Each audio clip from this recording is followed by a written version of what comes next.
I don't think our particular moment in time is the worst. I was born in 1939, which means I was born into the world of Stalin and Hitler and Mussolini and the Japanese militarists, a world of chaos and mass murder and genocide. These are not the worst times, but indeed, these are the times when extremism and fanaticism are coming back. Maybe, just maybe, Hitler and Stalin had given us a present they never intended to give us. For 50 or 60 or 70 years after Stalin and Hitler, after gulags and gas chambers, many people in this world were afraid to be fanatics. They were afraid to be openly chauvinistic. They were afraid to be openly misogynous, openly discriminating, because of the shock.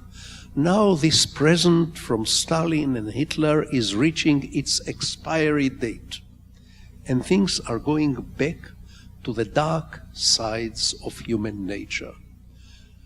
Many of us would simply like the next person to be like us. And if the next person is not like us, then something is wrong with him or her, and they must change. There is fanaticism in a nutshell. You ought to change, you ought to become like me, because I'm right, and you, there must be something wrong about you if you are not like me. The best formula I can offer, and I'll make it short, is the following formula. Equality does not mean that we shall all be the same. Heaven forbid. This will be the end of civilization if we all become the same. It will be the end of literature if we all become the same. It will be the end of sex if we all become the same.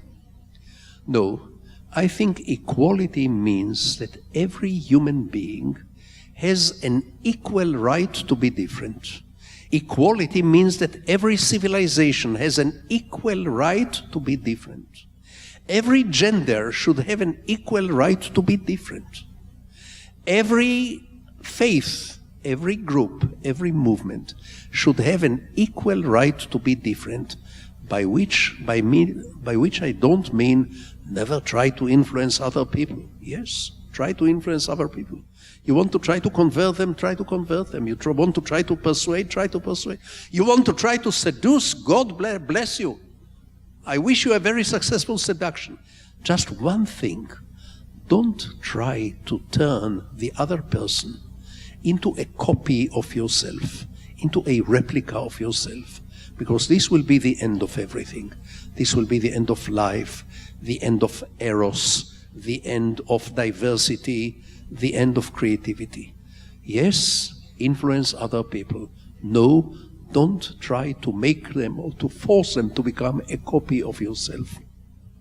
I give you this advice not just in the context of relations between civilizations, also as an advice in the context of relations between parent and child, between man and woman, between neighbors. Yes, talk to the other. Yes, try to share your wisdom or your experience or your ideas with the other. Why not? But always remember, every single one of us is one and only. You and me and every one of you. You are the only one of you. Since the creation of the universe, the Big Bang, the only one until the next Big Bang. No one of us will ever repeat exactly. And thank God for that. And this is the key to coexistence between civilizations, nations, cultures, religions, and families. Respect the equal right of the other to remain different.